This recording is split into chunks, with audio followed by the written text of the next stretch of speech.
One of the biggest elections in our history is now closed. I'm not talking about the presidential election. No, not on this podcast. Talking about the first 12-team playoff selection. You've seen the bracket, but these guys haven't. And we're going to reveal it live on the show and get the first reactions. Plus, we'll preview a primetime battle between the Crimson Tide and the LSU Tigers. Does Alabama come out of Death Valley still playoff alive? And after Oklahoma's performance on Saturday, do they have a chance against Missouri this weekend? Me and the guys will discuss it all. Get ready, because the breakdown starts now.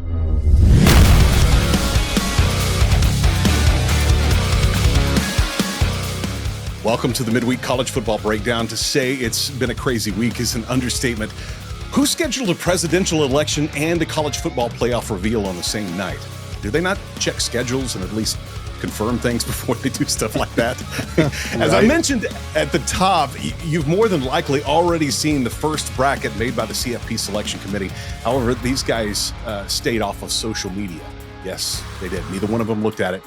And the first reveal and reaction is going to happen right now. Now, 7 of the top 25 teams took an L on Saturday. So whatever you were thinking of how the first CFP bracket would look has more than likely changed by now. This being the first year of 12 teams go in the playoff, giving conference champions, even if they have a CFP ranking below 4, a bye on the first round. So get ready, because it's about to get interesting. Guys, any thoughts before I give you the reveal? I'm excited. Okay. I am too. I'm excited to see who is having that first round of home games is kind of what I'm looking for. Right. Yep. All right. Here, let's take a look. Here it is. Now, the CFP rankings are what I'm going to give you first. We have from the bottom to the top at number 12, Boise State, number 11, Alabama, number 10, Notre Dame, number 9, BYU, number 8, Indiana. I'm going to get back to BYU here in just a second, though. At number 7, Tennessee. At number 6, Penn State. At number 5, Texas. At number 4, Miami. At number 3, Georgia. 2, Ohio State. And number 1 is Oregon. Now, back to BYU for a second. You see they're on the CFP rankings at number 9. However, they are the top-ranked Big 12 team right now, which, if everything was said and done, it was time to go to the playoffs. Those guys would get a bye for the first round games and go immediately to the quarterfinals, facing whoever wins between Boise State and Ohio State. Getting your first look at this, guys, what's your first impression? Dalton, let's start with you, bud. I actually feel like I think I expected a little bit more change just from what I've been hearing some different analysts talk about as far as who they expect to be in the top 12 now, based on strength of schedule, what conference they're in, who they've played, who they still have to play yet. Alabama, I feel like that could be a couple of different SEC teams when I look at the SEC right now. I'm not mad that it's Alabama, and I think something Unc and I have said every year we end up getting to talk about this is it works itself out eventually. Yeah, the best 12 teams are going to get there, and there's still football to be played. But I love it. I love it because it's a little bit of chaos, and people are always upset. Why is this team not in the top 12? Look at what they've done, but there's still football left to be played. I think that's probably why BYU's not higher up in the rankings, is because the committee knows all they got to do is win the Big 12, which is not a very strong conference. I mean, you look at Kansas State, you look at Iowa State, both dropping games this week. Colorado, who could potentially be in that Big 12 championship game, dropped one to Kansas State, who just lost at Houston. So I think that's respectable. You're still in the top 10, and all you got to do is win your conference to get that bye, but that doesn't necessarily mean you are one of the best 4 teams. And then I love the fact that a team like Boise State can be the group of 5 winner to get in and then not have to go play Oregon again or a Georgia right off the bat. And they get an Ohio State who they think they can probably play with. If they can play with Oregon, they probably think they can play with Ohio State. So honestly, first reaction, I feel like it's pretty accurate where we're at right now in college football. Brandon, the first two teams that are out are SMU and Texas A&M. Do you see any chance with the games that are left of those two making their way into this bracket and knocking some of these off? Man, Texas A&M, no, I don't. They just got crunched last week. They did. They kind of ended up getting their brakes blown off in the fourth quarter of that game. They still got with Texas, LSU. though. I mean, you're right, but at that time they have, when they end up with, 2 losses on their schedule. That's fair. And is there going to be other SEC schools that have, less than 2 losses that get in above them? I think so. I mean, number 11 Alabama this week, to me, I mean, this is the deal, and we're going to talk about this game later. I mean, they could very well get knocked out and swapped out with somebody else after the game against LSU this week. Talk about BYU a little bit. I mean, Jake Retzlaff and that BYU team, I feel like they're kind of like the TCU from a couple of years ago that made the run to the national championship. They're just getting better every week. I feel like they're finally starting to click. They're getting better every week.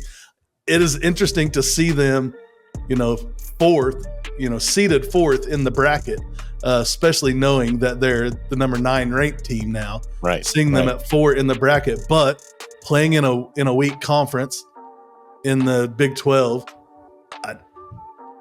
I don't really have any big problems with it. Like Dalton said, and we talk about this every year when it was just the 4-team playoff. You know what? The goal is for the last poll of the season to be right. So there's all these shuffling back and forth for 3 or 4 weeks. Yep. And then you get past conference championship weekend, that first week of December, and you get into, the actual bracket that comes out with the 4 teams. We've always said they're going to end up getting it right. Yeah. Last year there was a lot of angst and confusion with, say, a Florida State team. They felt like they should have been in, but they weren't one of the top teams in the country once Jordan Travis went out, their quarterback. And then they had all those people declare for the draft or enter the transfer portal. They weren't one of the top 4 teams. Yes, they were 13-0. And they won the ACC, but they didn't deserve to be in. The goal is to get the best 4 teams back then in the playoff. Now the goal is to get. I don't think the goal in this is to get the best 12 teams in. I think it's to get the best 11 teams in and a group of 5 team, because you can't sit here and tell me that Boise State being ranked 18 is better than all of those teams between 12 and 18, right? So it's not going to be necessarily the best teams, and that's where people are going to get pissed at now.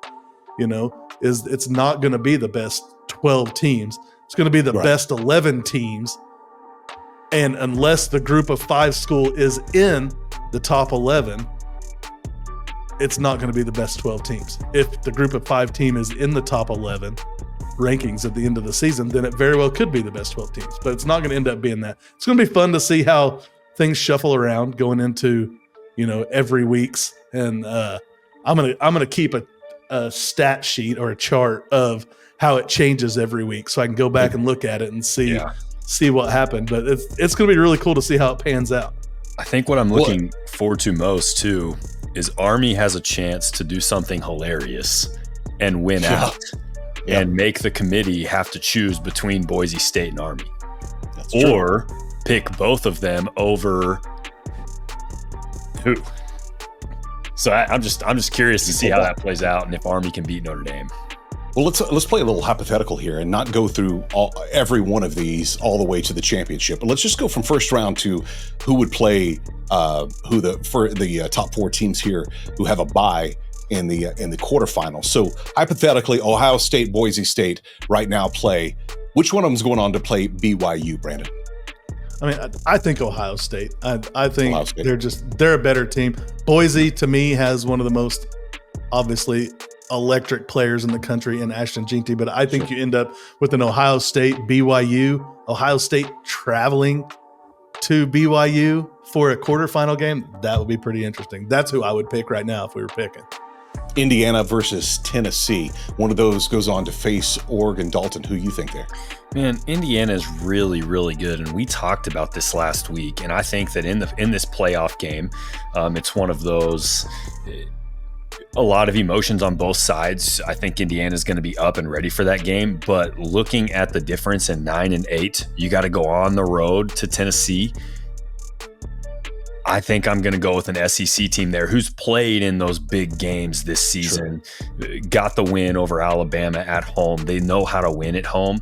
And at that point, strength of schedule, if I'm picking the game up front, is going to come into play because Indiana's strength of schedule is nowhere near what Tennessee's is. And so I think I would go with Tennessee in a close game there.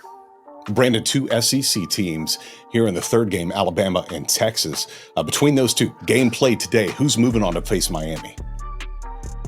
Man, that's a tough one. I mean, this is a coin flip. It's at the trash. It's at Trash Dumpster Field where they throw all the trash on the field. That's right. Yes. And so the waste management game. Yes. Right. Yeah. It's the waste management college football bowl.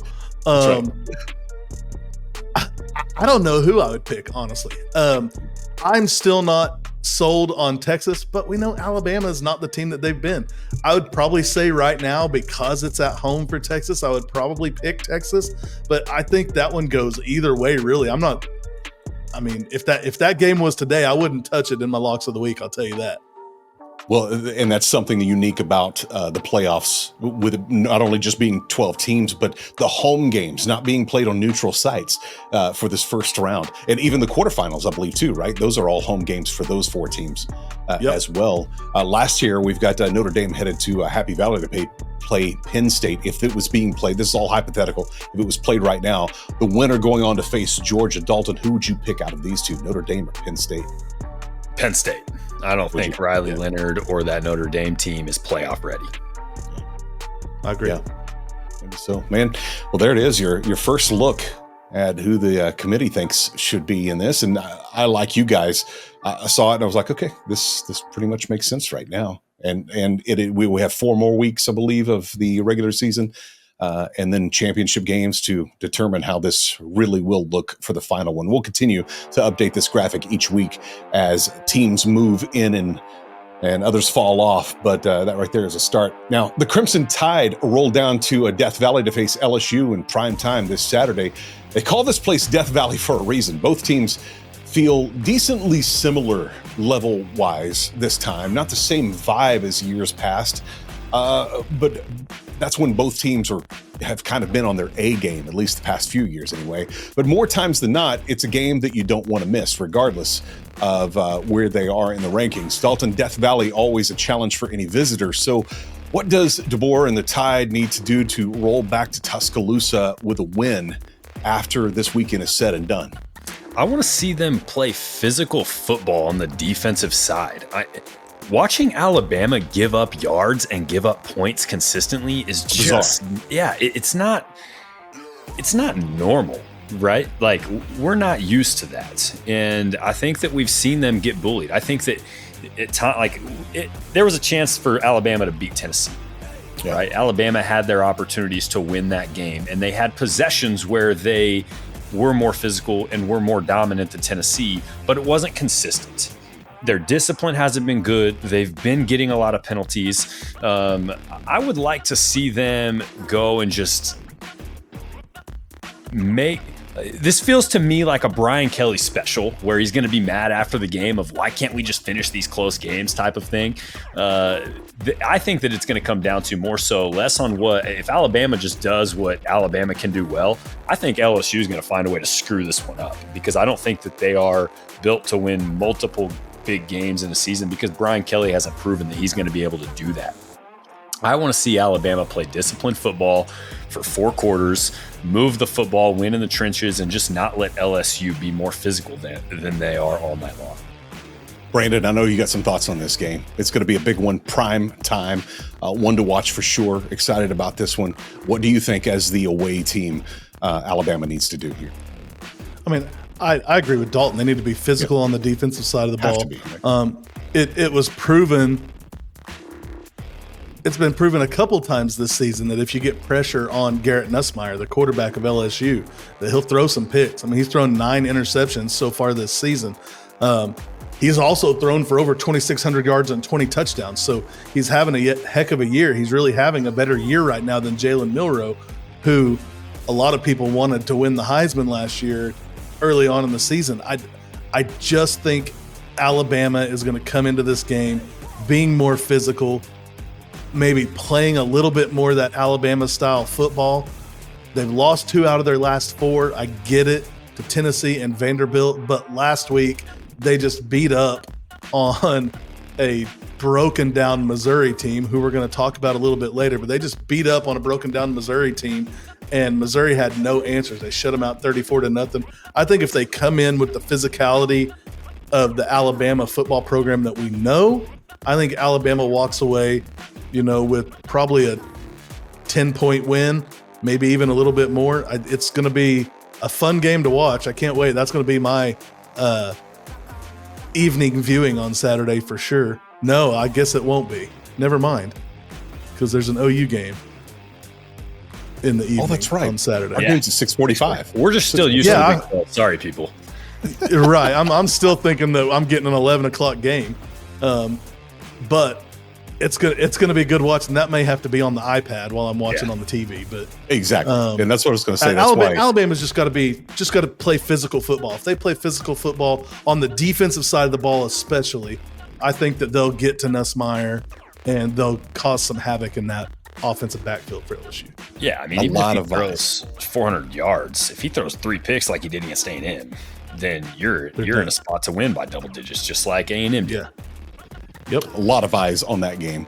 A lot of eyes on both the Oklahoma game. I'm sure too, which we'll get to here in just a second. I want to talk about discipline with Alabama so far. We're not as used to it, at least the way it has been traditionally over the last however many years that Nick Saban was at Alabama.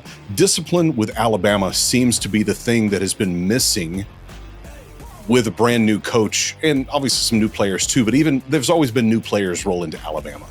And it feels like it was an expectation in discipline. Now, how you act on the field, but also how you behave in your position. Do you think that something can easily be overcome with a new coach and a new system being put in right now, guys? I think it's players that have been used to a certain structure. Yeah. With Nick Saban, that are maybe trying to push the envelope a little bit. I mean, I remember earlier this year, and I don't remember who they were playing. It may have been even the Georgia game. I don't know.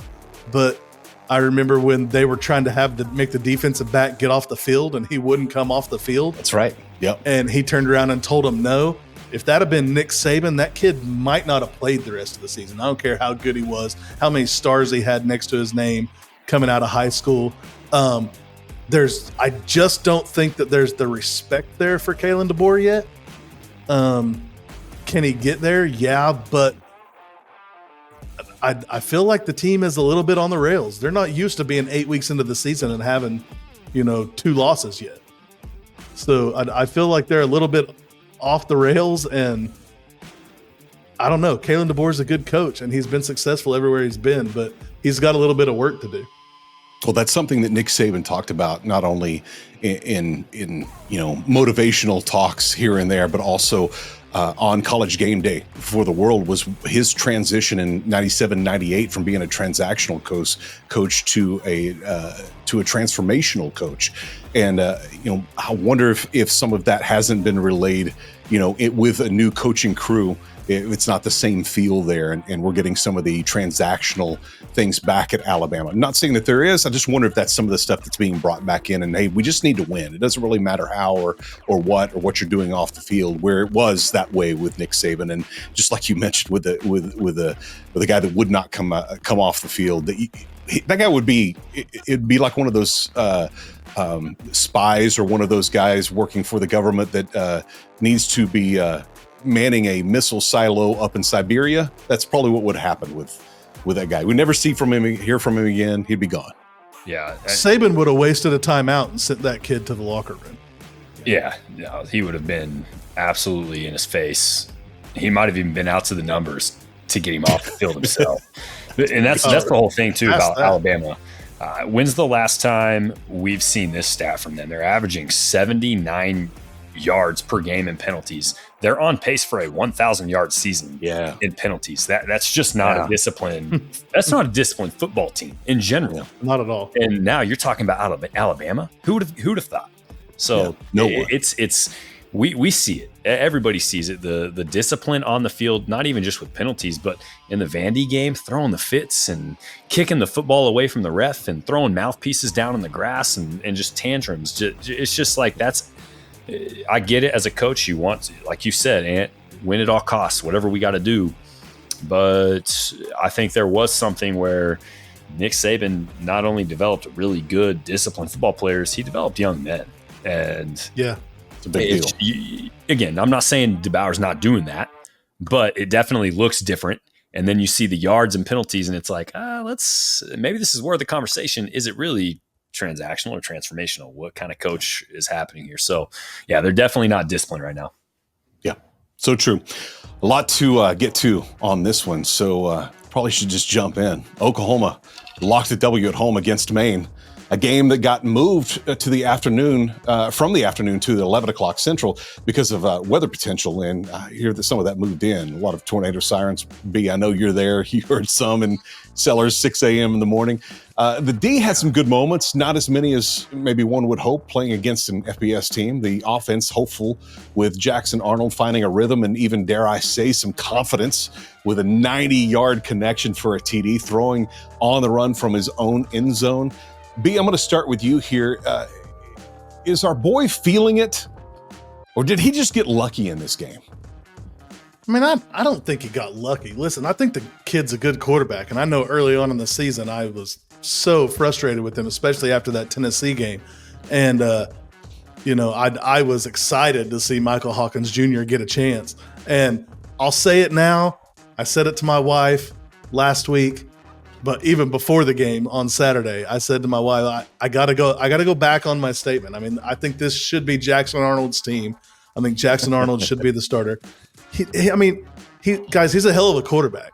Yeah. Like, it would be so weird to be looking for a quarterback in the portal after this year if he leaves, and he's the number one quarterback, and he just left us because we didn't want to play him, right? So, I don't think he got lucky. I think he's a good athlete. He's a really good quarterback.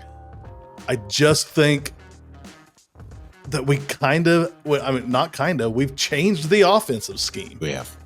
And honestly, we were talking about it in the Brain Trust chat that we have, and it really kind of looks like last year's offense. It really has kind of gone back to looking like Levy's offense with the short passes, getting the ball out quick, hitting the runs quick, not having these long, drawn-out running plays where, offensive linemen are having to hold the block on a running play for a second and a half or 2 seconds before the running back even gets to him.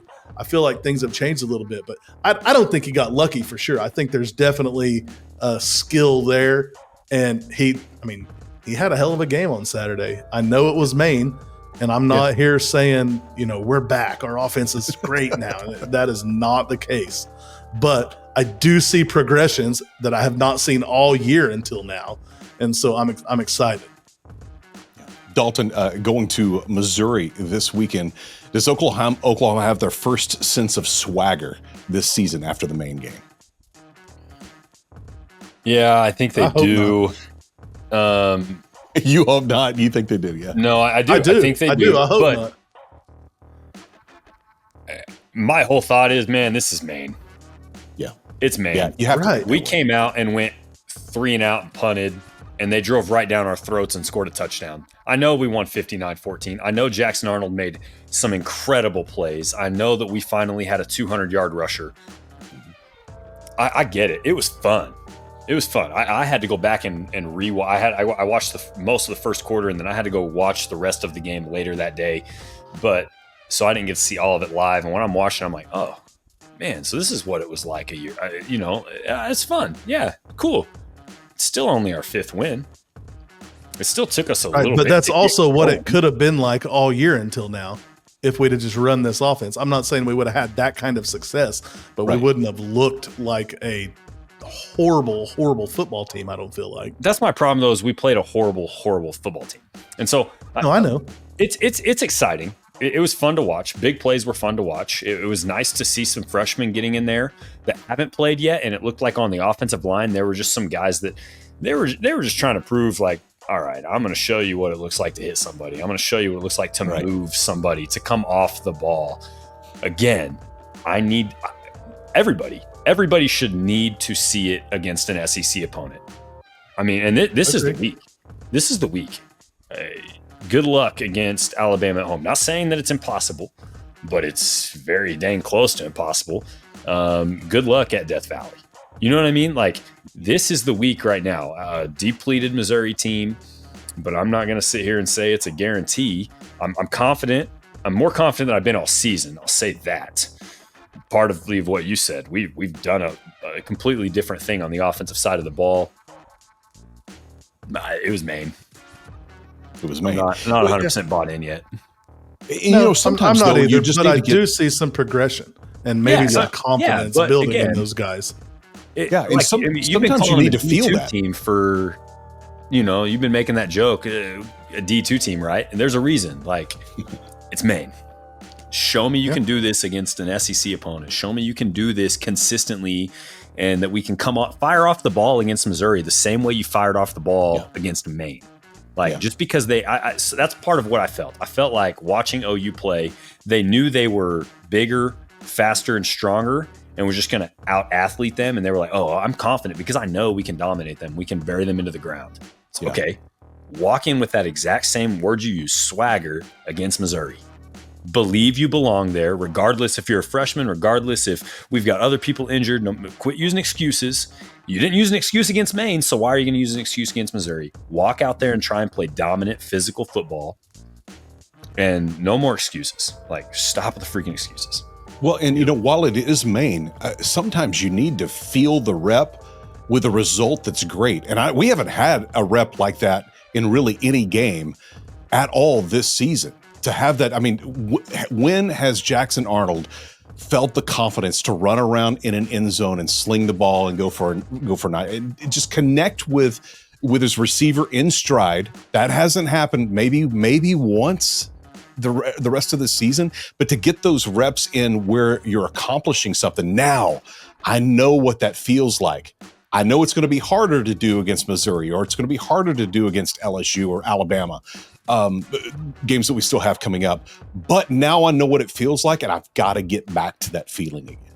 Mm-hmm. And I think that could be beneficial for Oklahoma, trying to find a bright side in all this. I want to ask both of you this question. Have you each answered? Brandon, I want to start with you. What's one key takeaway from the Maine game for Oklahoma that they need to take out of that game in order to come home with a victory after going to Missouri?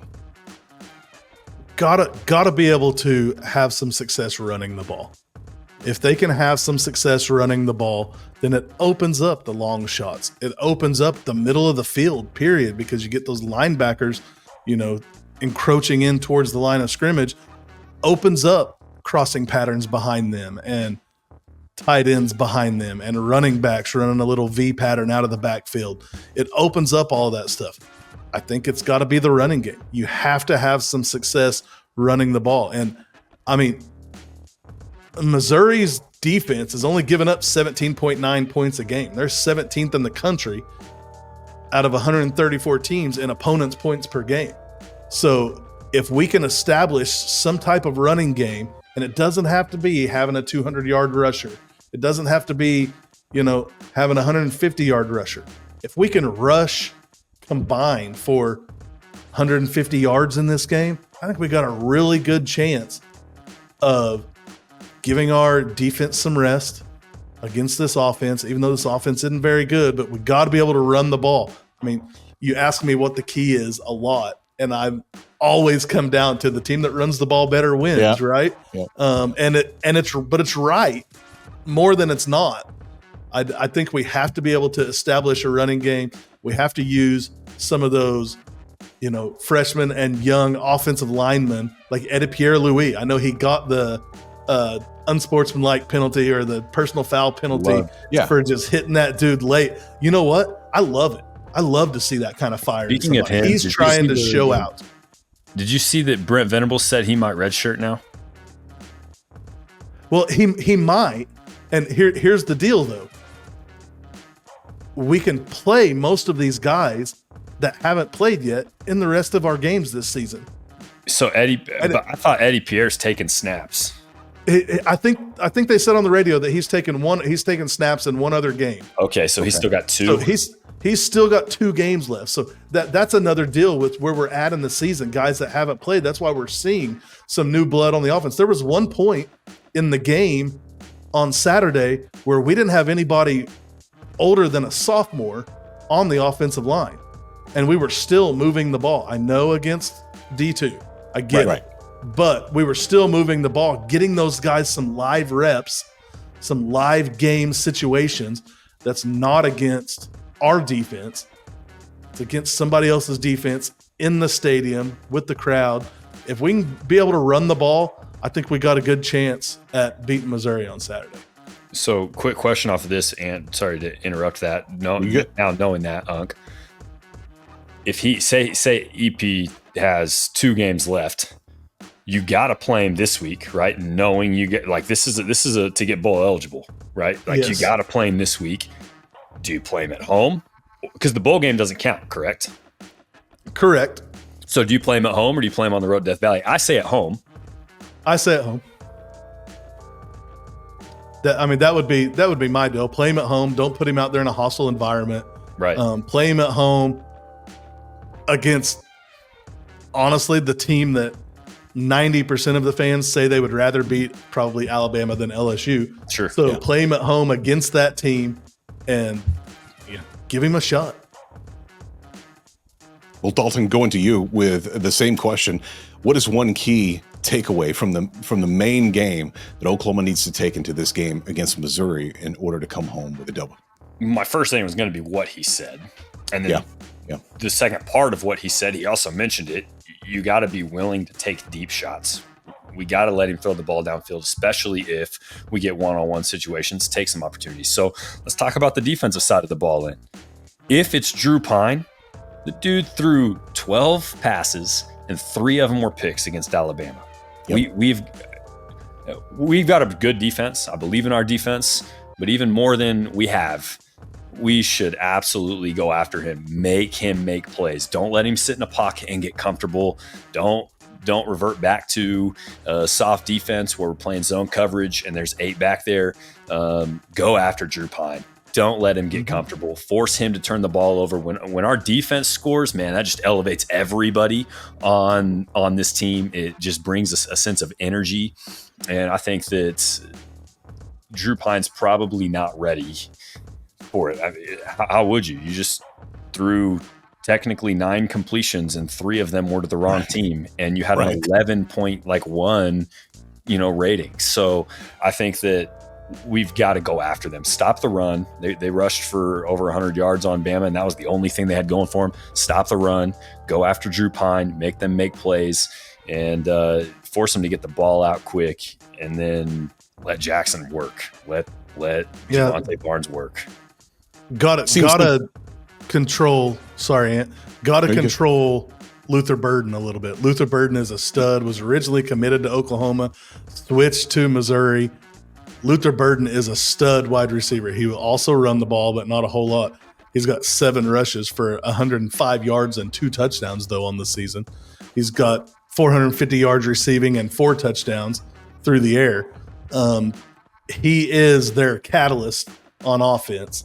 And so if we could get that pressure on Drew Pine, like you said, and not allow him to get the ball to Luther Burden time and time again, I think our defense will be all right.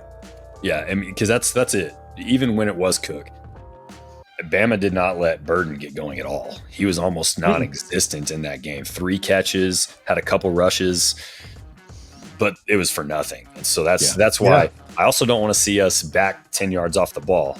Put some, get within a 3 yards of Burden. Don't let him. Because if you make them get the ball out quick, it's not like they're just going to kill us over the top. And if they do, then find somebody else that can get in there, because that's a horrible defensive back. So, right, and we got to quit rushing 3 and drop it into that weak zone on 3rd and long. That still kills me every game. I get so mad about it. It's obvious it doesn't work. I mean, what are you seeing that you think, oh, it's going to work this time? Hadn't worked any of the other 600 defensive snaps that we've been on the field, but it's going to work this time. I think that'd be a good conversation if we ever had a chance to talk to coaches, is just in general, things like that. When it's been shown obvious to not be effective time and time again, what's the reasoning behind going back to it? Because it's weird, because us as armchair quarterbacks can see things like that. And we're going, hang on, that didn't work the last 22 times you did it, but you just did it 23. Why? What's the logic behind this? That's a question I've always had. And I'm sure there's an answer, and I'm sure maybe somewhere it makes sense. But when football is, we've made it complicated. It doesn't have to be. I mean, you just the keys that you two both said was run the ball and have a good defense. That's about as basic at football that you can possibly get, and that is the key to winning a game on the road against Missouri. I mean, I think that says more than anything right there. But that would be a good conversation at some point. So, I agree. Right now, Oklahoma favored by 3.5. Is that right? 2. I think it's 2.5. I think it's 2.5. Yeah, 2.5. That's right. 2.5 right now against Missouri this weekend, which is, I mean, there's some confidence by some people other than Oklahoma fans if they're putting that on Oklahoma for this weekend. Speaking of, well, I think Vegas and the odds makers are seeing something that we're not seeing, or that we don't know yet. We may find it out with the availability report tomorrow. That's like true. Cook's not playing and it's going to be Drew Pine or something to that effect. And so that's kind of what I'm expecting to come out when the SEC's availability report comes out tomorrow. Yeah. I'm expecting, not Drew Pine, but I'm expecting Brady Cook to be at least questionable going into this game. And maybe that's why the odds makers started that line so low. I mean, but Missouri's just been horrible too. So who knows? They've been overrated all season, though. That's the whole thing. I agree. Started the season ranked number 5. Right. Yeah, right. Like, which we all thought even then was like, what? Really? Yeah. Well, speaking it was ridiculous. They should have never been there. Speaking of odds, no money on the line, just pride. And a picks for last week. B, you got 3 points, and you now sit at 30. Dalton, you at least got 1. And that puts you at 26. So be in the lead. But look at this. It's time to do our picks this week. And Dalton, you get to go first. What do you got, bud? Yeah, look, the Big 12 is a tight race still, in my opinion. There's a lot of things that can change in the last 3 weeks. And I think Iowa State's a little upset about the way they lost to Texas Tech this weekend by 1 point. It didn't knock them out completely, but they don't necessarily control their own fate the entire way. And well, I guess if they beat BYU late, then they're going to be fine. But again, you can't. We know it. The Big 12 does Big 12 things. It's what one of our friends, Jeremy Downs, said. The Big 12 is Big 12ing right now. And so I think that Iowa State's going to bounce back. KU's been awful this year. They've not lived up to expectation. I think the big reason they played well against Kansas State is because of the rivalry. But they haven't been the same football team that I think a lot of it. I expect them to at least be a top 5 team in the Big 12, and here we are. So give me Iowa State to cover the 3 on the road in Lawrence. Dalton, that is a great pick. Because you know what that means. That's also my first pick. I mean, you said it. I mean, Iowa State coming off that loss last week at home against Texas Tech in that crazy game. I want to say the lead changed hands like 3 times in the last 6 minutes of that game, something like that.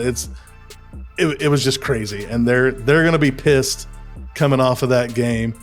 Rocco Becht has been a really good quarterback this year.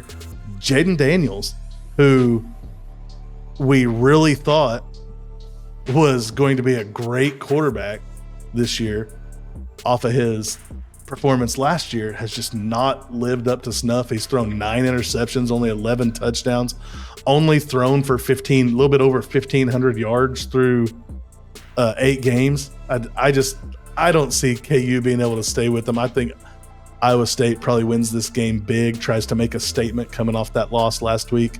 And I'm going to also take Iowa State to cover the 3 on the road at Kansas. Same pick for pick 1, Dalton. Pick 2 for you. Yeah, we just talked about this game, Oklahoma on the road at Missouri.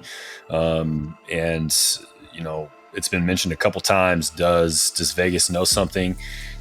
This is not because I think that the offense is going to do what they did against Maine, but it's strictly because even if you're a healthy Cooks or a terrible quarterback in Drew Pine, Oklahoma's defense is much better than what I think Drew Pine is. So I expect Oklahoma to force some turnovers. I think that they're playing for something. Even these freshmen that haven't been in the games, they know that a win grabs you a bowl eligible bowl opportunity. So I think this is the one. It's the one they have to get. So there's a little bit of hope in this pick. But Oklahoma minus 2.5 on the road, 6:45, my primetime game, Saturday night. You go. That will be Pick my 2 primetime game too. Yeah, same. Pick 2 for you, B. Pick 2 for me. I'm going to Bobby Dodd Stadium. Freaking Georgia Tech at home with Miami coming in. Miami's an 11-point favorite, and Miami is rolling right now.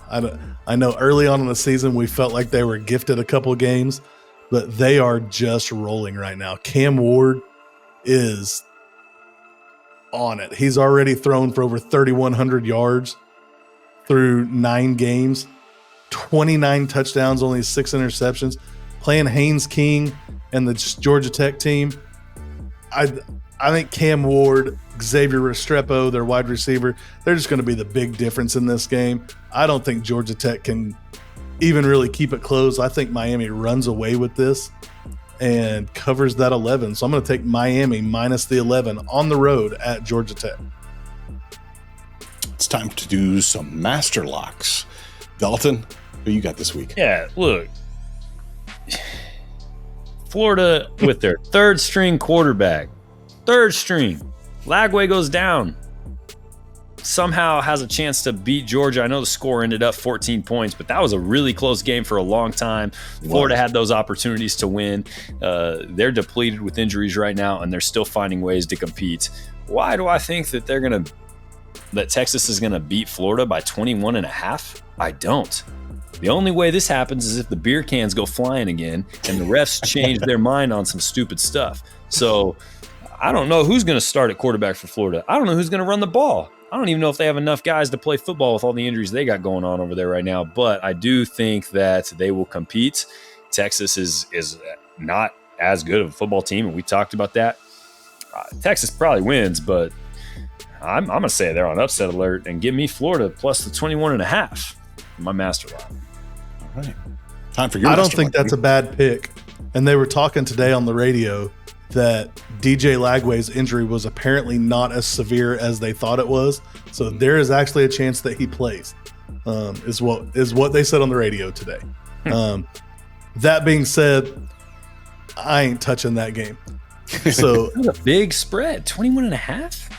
Yeah, I get it. The spread I'm looking at is much smaller. And I'm going to Rice-Eccles Stadium in Utah. BYU, the Cougars, I talked about them a little bit earlier. Jake Retzlaff is just having a heck of a year. 18 touchdowns, 7 interceptions. And like I said, I feel like BYU is just getting better and better every game. Playing against a really beaten up and downtrodden Utah Utes team coming into this game 1-4 in conference. I picked Utah to win the Big 12 to start the season. And obviously I was thinking Cam Rising was going to be healthy and was going to be the Cam Rising that we all knew. But who knows? He might get his 17th year of eligibility next year and be able to come back. But I don't think there's any way Utah keeps this within 4 points. It's at 4 points right now, the spread. Utah's they're just not good. I mean, they're just not good. I mean, they've on a 4-game losing streak. Houston, TCU, Arizona State, and Arizona. None of those teams are really any good either. but they've lost to all 4 of them. BYU is going to come in and absolutely roll the Utes. Give me BYU minus 3.5 at Utah for my master lock of the week. I think I mentioned a little bit ago, Iowa State played BYU. They don't. They play K-State to finish the season. So they don't necessarily control their own fate at this point, because you look at BYU's schedule. I mean, that's a great pick. I mean, and I'm really confused why it's -4, but BYU has an absolute walk in the park if they will treat every single game like it's a Big 12 championship game at this point, because they got Utah, then Kansas at home. They got to go to Arizona State, which may end up being their toughest game to finish, and then they're at home against Houston. You can ask for a better control your own destiny type of opportunity here. Yeah, I agree. I mean, I think right now for me, if I had to call it right now, I think BYU is winning the Big 12, and they're probably getting a first round bye coming into the college football playoffs. Crazy. It's crazy to think. We'd have never thought that at the beginning of the season. What do you think the odds are of Cam Rising turning 40 while he still has eligibility? And I think by the time he's done playing, he's going to be getting really cheap coffee at McDonald's. He probably will. He's gonna be getting that senior citizen discount. I mean, I swear the dude's already like 36. He's been around forever. Could be. So I don't know. I don't know. You should check out some more stories too if you haven't checked out midweekbreakdown.com yet.